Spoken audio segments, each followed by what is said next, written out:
William Gargan stars as Barrie Craig, confidential investigator.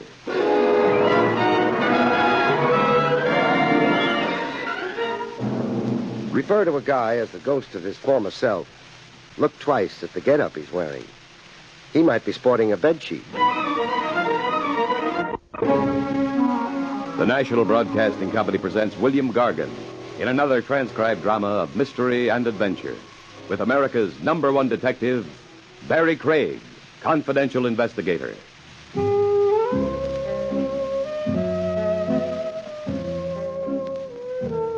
Barrie Craig speaking. There's generally a lot more to show business than what people finally get to see from the 480 seat. The backstage, behind-the-scenes shenanigans of what is delicately referred to as the pre-production phases. Brother, can it get wild? Wild and very homicidal. The particular case I have in mind began innocently enough. It commenced up near Yonkers, in a rubble-strewn area that looked like an A-bomb testing grounds in the Nevada flats. The ground floor door I went through read Luther Bassett, Canine Dentistry. Canine Dentistry. Inside, there was a guy in a short white medical coat. A pretty patch of hair on his chin in the style of old Vienna. Luther Bassett, I figured him to be right off. I'd never seen a goatee on a Joan. The dog with him was on the operating table.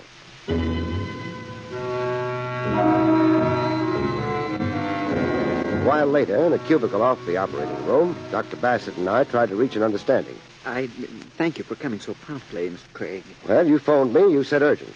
You said liberal payments. I liked your language, especially liberal payments. Now, squelch my curiosity first. What do you fill a dog's teeth with? A T-bone steak? The same as with humans. Amalgam, gold. The one you watched had lower bridge work done. Lower bridge work, huh? Oh, that dog is a Broadway star. Oh. Fluff. You must surely know him. Oh, when I go to the dogs, I do it on the east side of town, never on Broadway. Oh, what play? The hit comedy Mr. Galooly's Ghost. Fluff plays a big part. Oh, he gets a tremendous salary. High living's ruined his choppers, huh? So, what's the nature of my employment to be, Bassett? Something to do with dogs? Of the human variety. In show business? Yes. Oh, you're also in show business? Only as an investor. Uh-huh. How much? And what theatrical? I have invested $20,000 in a proposed musical fantasy called 2055. 2055? The calendar year 100 years from now. Oh. It is a fantasy about the end of the world. Amusing thought. Who's producing it? Stanton Bishop. And what's your particular anxiety? Rumors that I've heard that the show is over-financed. Is that bad? Well, perhaps I'm not using the right word. Wait, I think I know. A man has 100% to sell to investors, but he sells 150%. The show opens, flops, loses its nut, but Stanton Bishop isn't a bit worried. He has a load of sucker money salted away. If Stanton Bishop is a swindler and not a legitimate producer, I must know. You must investigate for me. Discreetly. Do you want a retainer? Foolish question. Money in front sharpens my talent.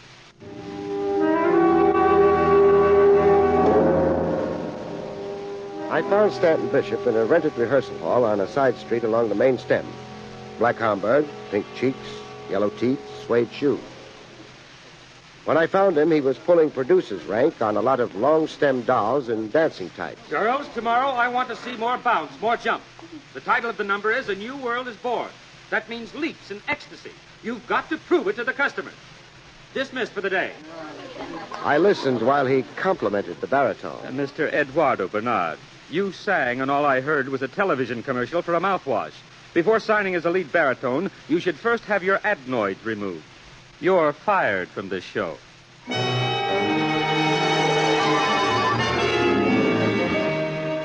When Bishop finished throwing his weight around, I tried abusing him. By what authority do you inquire into my private business affairs? This badge. Chicken inspector. If I were a more sensitive man, that could get you a punch on the nose. No, I'm a hard case. You punch me and you're a murderer.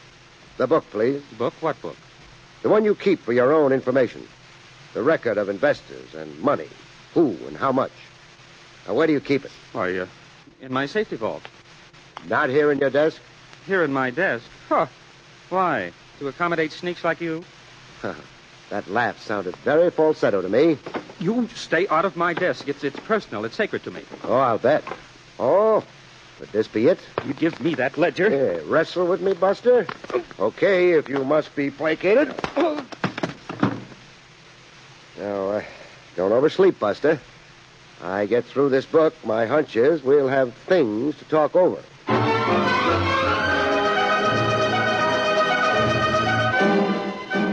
Bishop had his swindle written down in his personal ledger so plainly it looked like a confession to the DA. Bishop came to, and we talked it over. Your musical is budgeted to cost $300,000. You've accepted investors' cash totaling over $400,000. Well, money for contingencies and... Baloney. Who is a show angel named Eloise Finchley? She's in for a cool $150,000. She can afford it. Oh, I would imagine. Craig. What? Eloise Finchley's investment, it isn't exactly a straight stock deal in the show. Then what is it? More of a personal loan to me. You sure thought that little dodge up fast. Well, that balances my books, doesn't it? Take away Eloise Finchley's money, and the cash I have so far accepted is less, mind you, than my proposed budget. I'll believe the personal loan dodge after I've talked to Eloise Finchley. So, what's her phone number? I don't want you telephoning her, Craig. How many times a day must you be rocked to sleep? I'm making a change in that script, if you'll notice, Craig. Uh-oh. And, where was that gun up till now? Never mind. You look more like a hood now than a show producer. More in your natural element. Don't force me to shoot. Hang up that phone and get out.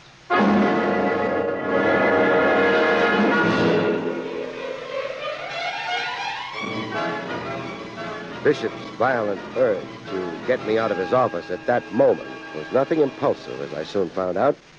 It was strategy, plain and simple. Nor did he go far. Just a motor ride to the nearest Gretna Green.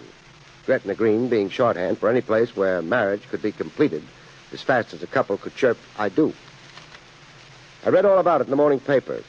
It was Broadway impresario Stanton Bishop marries socialite Eloise Finchley in surprise elopement. At my first opportunity, I paid my respects to the bride in a fancy bridal suite almost as close to Central Park as the statue of Sherman's horse. Champagne, Mr. Craig? Conversation, Mrs. Bishop. You disapprove of my marriage? Your mister will never get through the pearly gates. Is there a man without vices, really, Mr. Craig? How come you eloped with Bishop immediately with my investigation of him? How come? Now, let me see. Yes. He invited me on a motor ride. It was perfect weather. The moon, Mr. Craig, you've never seen such a gorgeous moon. And that was it? Love doesn't stop to reason, Mr. Craig. I've heard. Bishop married you as a cover-up for his larceny. The marriage takes you off his books as an outside investor and puts it in the family. It balances his books. Must we really be so dull, Mr. Craig, so prosaic? I'm a bride. I'm in heavenly raptures. Yeah? You're heading for one big hangover. I adore champagne. I'll leave sounding one last dull and prosaic note. Must you? The sudden elopement smacks of conspiracy. Conspiracy to frustrate an investigation of Bishop's peculiar theatrical financing. Sweet matrimony was only a device for whitewashing him. How about that? You don't really expect me to testify against my husband, Mr. Craig. Okay. I know when I'm licked. And you forget, $150,000 of the total on Stanton's books was my own money anyhow. My own money, Mr. Craig. Yeah. And frankly, that angle of it has me befuddled, perplexed, confused, and mystified.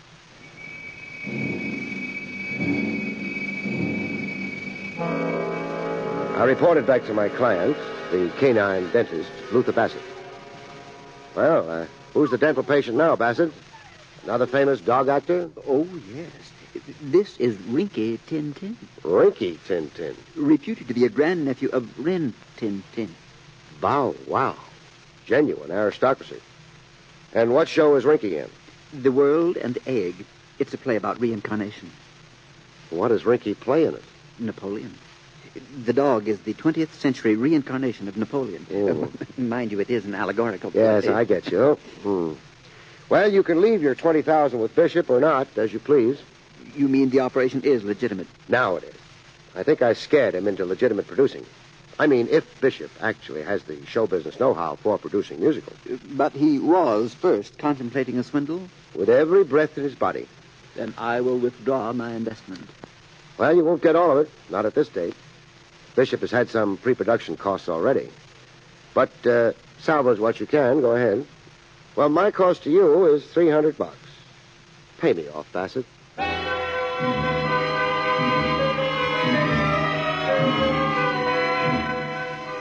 End of case. Only it wasn't. It was just the beginning, as it turned out. The blissfully newlywed Stanton Bishops were doomed to make more headlines.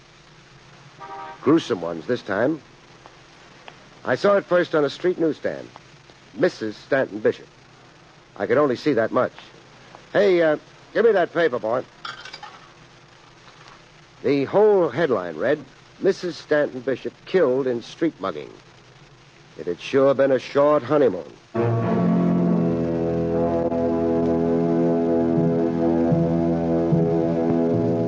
I let official sources amplify the newspaper details for me.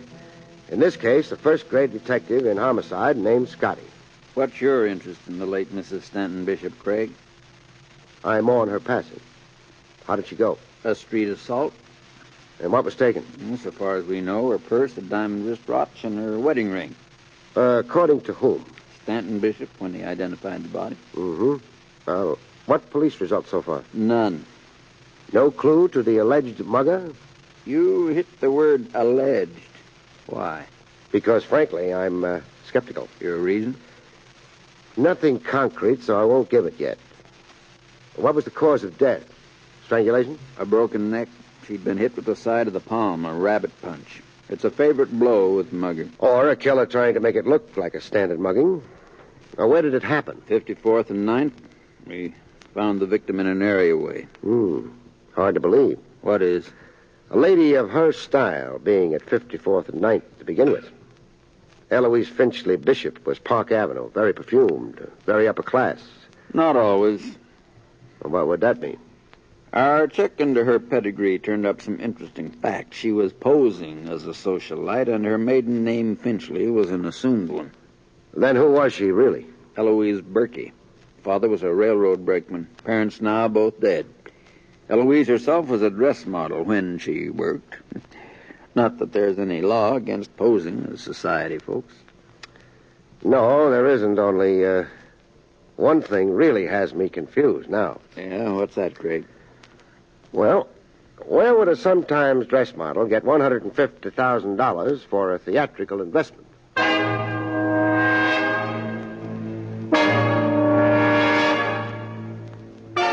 I was around the rehearsal hall to give my condolences to Stanton Bishop personally. He looked a little different to me this visit.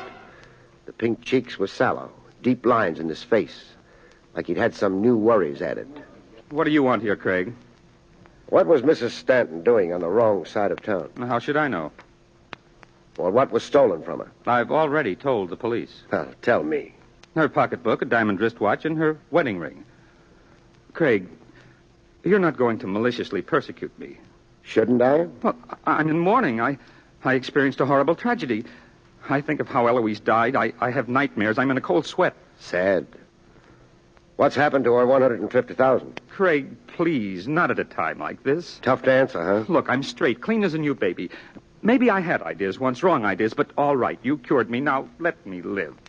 That depends on how your wife really died. She was attacked. She was robbed. Her neck was broken by some homicidal maniac.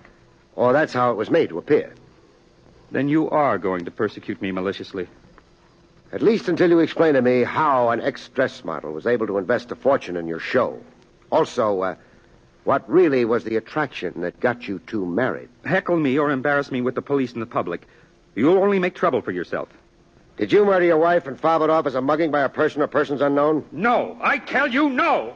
I tell you no.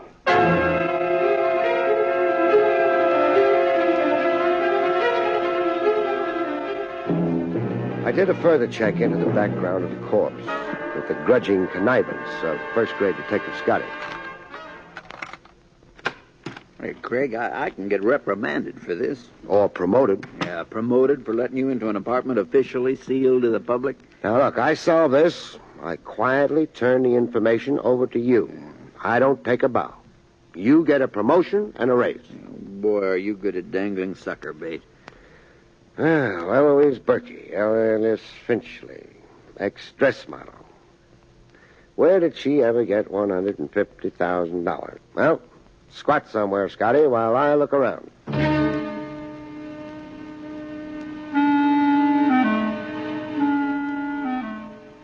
I came up with a ton of stuff, hidden away in bureau drawers, driven packages, and a steamer trunk. The personal stuff nobody ever throws away. Old letters, diaries, a high school pin, and picture albums. Lots of picture albums. The recent Eloise had collected the history of her life in snapshots. Yeah, she's in it from the first baby pose on a bear rug right to maidenhood. Yeah, Eloise in pigtails, in her school graduation dress. How she looked at Sweet 16 on her first date, as a slim chick in a one-piece bathing suit. How she looked as a dress model. Hey, hold it, Craig. Well, what strikes you? That page of snapshots, the two shots. Eloise posed with a guy. 6 pictures, the same guy. Well, what about it? Well, study the face of the guy. Now, you recognize him? Yeah, I've seen him. Why, sure. He's famous. Notorious. He's Artie Anzac. Big gun Artie Anzac. Big gun used to be. Oh, he's responsible now. Retired from the rackets. He's had it. Served 20 years in Leavenworth for tax evasion. This page of pictures, Anzac and Eloise, they look like very recent photographs. Watch out with Anzac, Craig. He's still king to a big piece of gangland. I'll be most respectful. I've got a thing about royalty.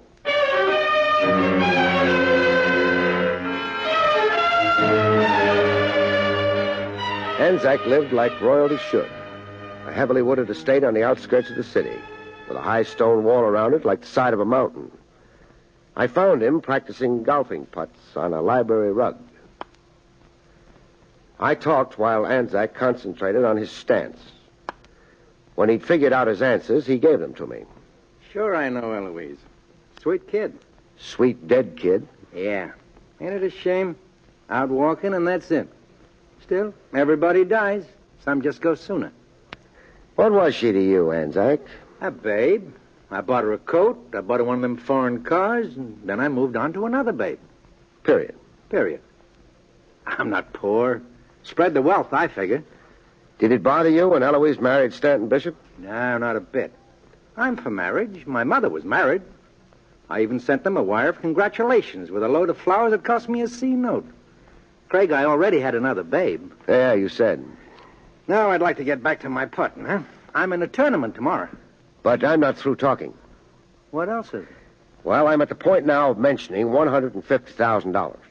Lot of dough. Eloise invested that much in Bishop's musical production. Now, where would a babe get that kind of cabbage? I think from you. Hey, I'm not that generous. I think Eloise invested it for you. Idle money, hot money, undeclared income. She was your front, so tax officials wouldn't be the wiser. You'd already served time for tax evasion. You'd had enough of that. Hey, that's quite an idea you got. Oh, I'm loaded with ideas. I also think Eloise double-crossed you, that she invested the money for herself, and that Bishop knew the source of the money and what Eloise was up to. And that Bishop used that knowledge as a weapon to make Eloise marry him. Now, why would he do that? Oh, he had to make Eloise marry him. I'd been investigating Bishop. I'd found irregularities enough for me to alert the district attorney. Bishop had to find a device for shutting me off. I got practicing to do, Craig. I'm in a tournament tomorrow. I think you murdered Eloise to pay her off for the double-cross. And as an object lesson for Bishop. So Bishop will respect your $150,000 piece of his musical production. I think you're the killer, Anzac. What's this putt? Huh. Beautiful, huh?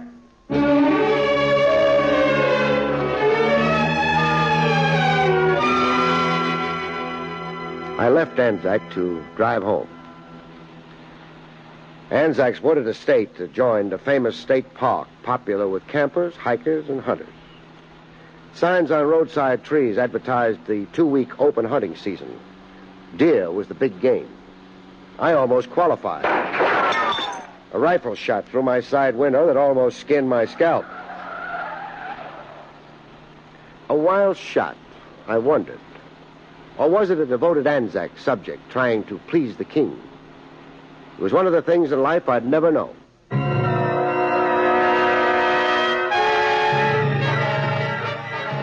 A chain is no stronger than its weakest link.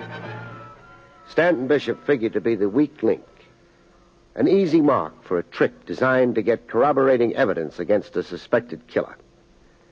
I found him alone in the rehearsal hall, chewing on a dead cigar. Craig, you soured my whole life. Oh, sad. I wonder how nervous you'll be, Bishop, strapped in the electric chair. Strapped? Me, Craig? For what? The murder of your wife. I've got evidence against you. Evidence? Those articles supposedly stolen from Eloise. So? So I've got them locked up in my office safe. Where could you get them? Right out of your wife's bureau. It's a trick. You're lying to me. You're trying to trap me in something. But you can't be sure, huh?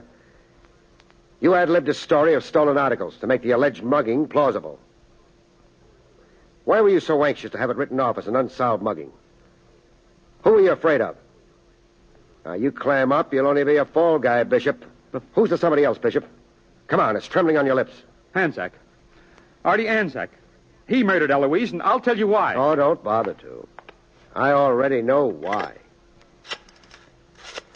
Now, the guy answering this phone will be Scotty of Homicide.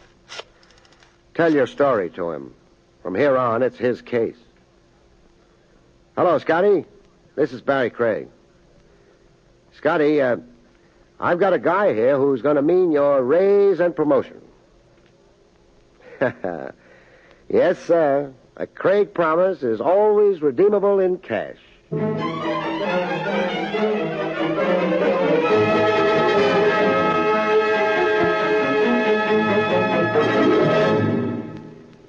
You have been listening to William Gargan in another exciting transcribed mystery drama from the adventures of Barrie Craig, confidential investigator. Tonight's story, Corpse on the Town, was written by John Robert.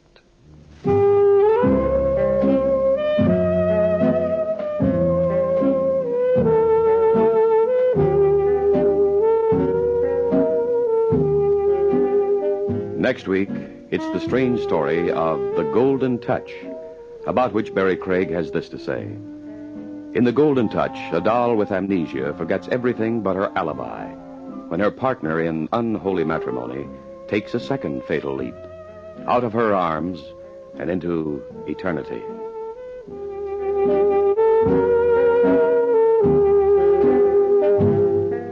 The National Broadcasting Company has just brought you an NBC Radio Network production with William Gargan starring as Barrie Craig, confidential investigator. Directed by Andrew C. Love, the cast included Parley Baer, Frank Gerstle, Vivi Janis, and Joe Forte.